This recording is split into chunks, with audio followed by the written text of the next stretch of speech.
Vous représentez Microsoft et Microsoft n'est pas présent sur ce marché des tablettes. Est-ce que vous pouvez nous expliquer pourquoi? Alors, petit bémol, on est très présent sur le monde des tablettes en entreprise. Le monde de l'entreprise est un monde qui est historiquement un monde où on s'est beaucoup développé. La définition de la tablette multimédia telle qu'elle est arrivée dans le monde du grand public aujourd'hui répond à un certain nombre de besoins d'usage définis par un certain nombre d'acteurs.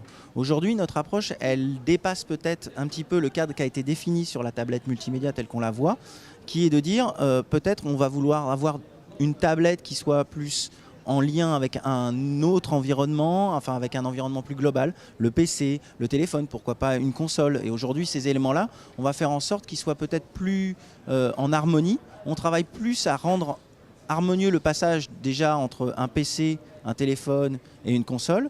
Aujourd'hui, la tablette n'est pas encore dans notre, on va dire, dans notre stratégie. Par contre, c'est quelque chose qu'on regarde pour la prochaine évolution de Windows de manière assez forte. Ça n'empêche que les constructeurs aujourd'hui, d'ores et déjà, proposent des produits sous Windows qui vont répondre à un certain nombre de besoins. Par un exemple très simple, quand on veut faire de la productivité, vous voulez écrire un mot, travailler sous un tableur, de manière simple, vous allez avoir des produits qui vont répondre à ce besoin-là et qui seront déjà disponibles sous Windows 7. Cela dit, c'est pas quand même un paradoxe que le géant du logiciel dans le monde ne soit pas présent sur un marché qui est en train d'exploser, celui des tablettes. On a l'impression que vous avez pris le train un peu trop tard, non? Alors, pour nous, comme on le dit, ce n'est pas nécessairement une course pour être le premier. On veut plutôt être sur le marché avec un produit qui soit vraiment adapté à 90-95% des usages de tous les consommateurs. Aujourd'hui, le produit tel qu'il arrive ou tel qu'on le voit présenté, il a aussi, lui, subi des évolutions. Les gens ont tendance à oublier, la tablette n'est pas quelque chose de nouveau. Il existait des acteurs de la tablette, il y a encore une dizaine d'années, qui faisaient ce qu'on appelait des lecteurs multimédia tactiles, qui étaient quelque part des tablettes. Pourtant, ce produit a évolué vers aujourd'hui un produit qui pourra avoir un store d'applications ou très bien des contenus de journaux numériques. On est persuadé que cet usage, il est amené à aller un peu plus loin que ça et on préfère réfléchir à une approche où on va avoir une solution qui sera beaucoup plus aboutie que celle qu'elle est définie aujourd'hui. On a vu beaucoup de marchés évoluer dans ce sens-là, c'est-à-dire qui étaient très, on va dire, instantanés, avec des volumétries importantes par rapport à ce qui se passait sur le marché. Néanmoins, il est de plus en plus important de répondre à des notions d'usage et d'importance pour le consommateur. Aujourd'hui, on voit les consommateurs, ils passent d'un produit à un autre très rapidement.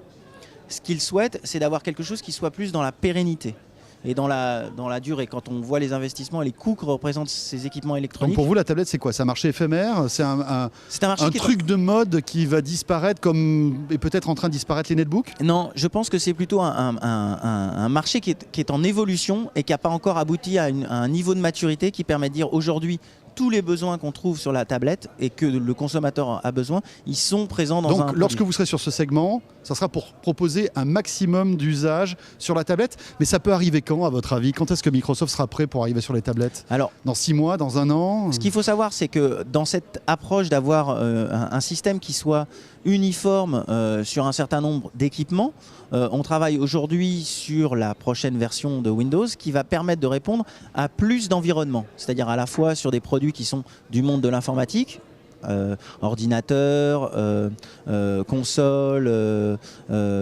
pourquoi pas PC, desktop, enfin portable, mais aussi des équipements qu'on appelle connectés.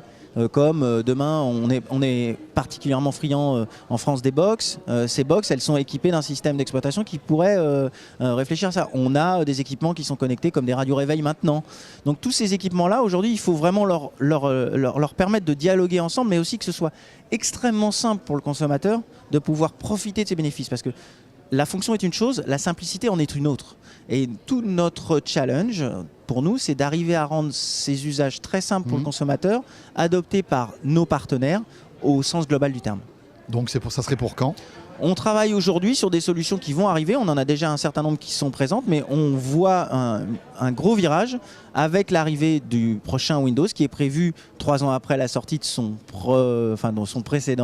la précédente version, en l'occurrence actuellement Windows 7, qui sera prévu pour la fin de l'année prochaine au plus tôt.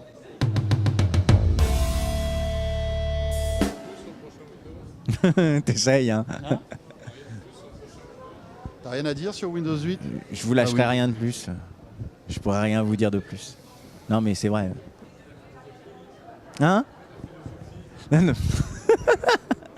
En parlant de produits qui sont adaptés au monde du PC, on va présenter une souris qui est la Touch Mouse, qui aujourd'hui n'a plus rien, plus de molette, etc. En parlant d'interface naturelle, et qui est adaptée à Windows 7. C'est-à-dire que toutes les fonctions qu'on trouvait, Snap, etc., on va pouvoir les trouver directement dans la souris. Donc il n'y a plus besoin de balader le truc à truc, tu fais tac, ça part de chaque côté. Mais c'est C'est pas pas le scoop de l'année.